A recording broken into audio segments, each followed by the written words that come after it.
নমস্কার বন্ধুরা, শুভ মহানবমী। আজ আমরা এফসি ইস্তিকলাল ভার্সেস এফসি গোয়ার ম্যাচ নিয়ে কথা বলতে চলেছি। এসিএল 2-তে এটা দুই দলেরই সেকেন্ড ম্যাচ। তারা তাদের প্রথম ম্যাচ দুজনেই হেরেছিল।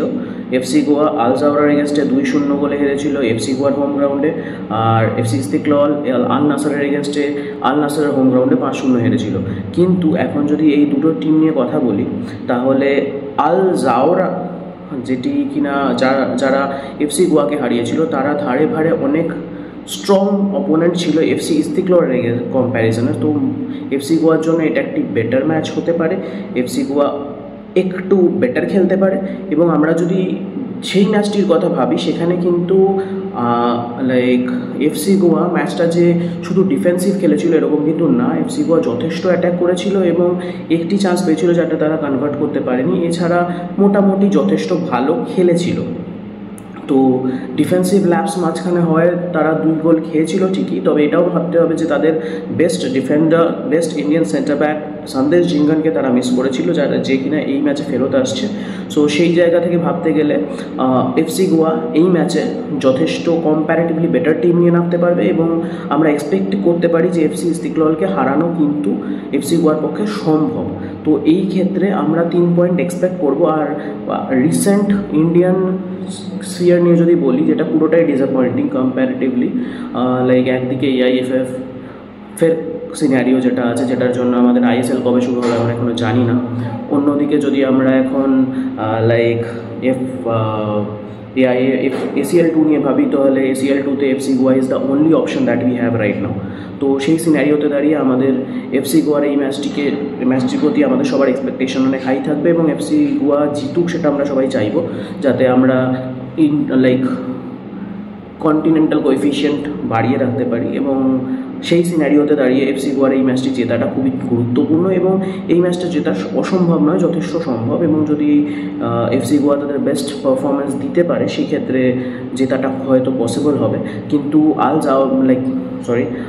এফসি ইস্তিকলালের ব্যাপারে যদি আমরা কথা বলি, এফসি ইস্তিকলাল কিন্তু যথেষ্ট ডিফেন্সিভলি স্ট্রং একটা টিম। তারা তাদের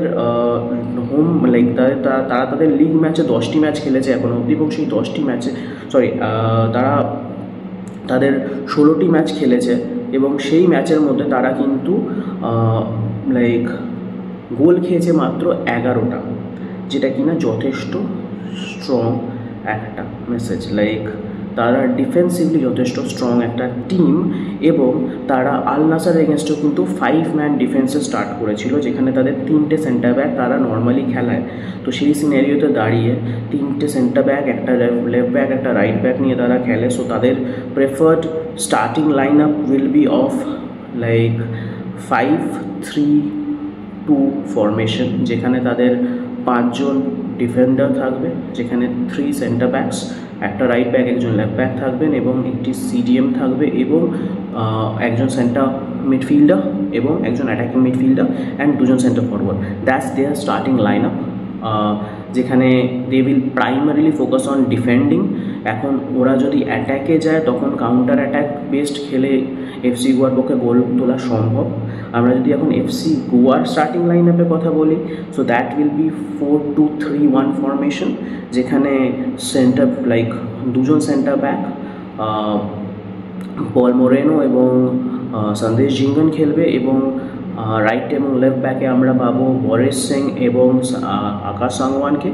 এছাড়া 2 জন ডিফেন্সিভ মিডফিল্ডার খেলবে, এবং সেই 2 জন ডিফেন্সিভ মিডফিল্ডার হচ্ছে ডেভিড অ্যান্ড বোরা Herrera as per my understanding.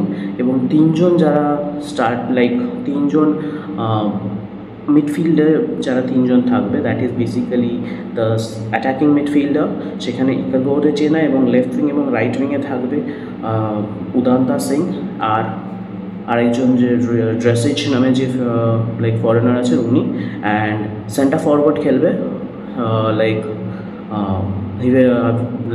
আবি সিভেরিও। তো এই হচ্ছে আমাদের starting line up of FC Goa as per my expectation. যদি সন্দেশ জিঙ্গান ফর্মে থাকে, তাহলে this is going to be rather যদি ফিটনেসটা অ্যাচিভ করতে পারে, তাহলে this is going to be the line up that we are expecting. And না হলে সন্দেশ জিঙ্গানের জায়গায় নিন্দজি তামাং স্টার্ট করতে পারে।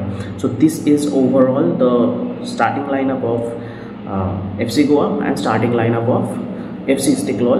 এবার এফসি ইস্তিকলাল যথেষ্ট ডিফেন্সিভ টিম, লাইক ডিফেন্সিভলি তারা খুব স্ট্রং, সো এফসি গোয়াকে গোল করতে যথেষ্ট বেগ পেতে হবে। তো আমরা এক্সপেক্ট করব যে FC Goa counter attack best খেলে হয়তো গোল নিয়ে আসবে এবং ম্যাচটি জিতবে। সো আপনাদের কি মনে হয় এই ম্যাচটা কীরকম হতে চলেছে, তার জন্য সেটা কমেন্ট সেকশনে লিখে জানান এবং চ্যানেলটিকে সাবস্ক্রাইব করে নেবেন। ধন্যবাদ।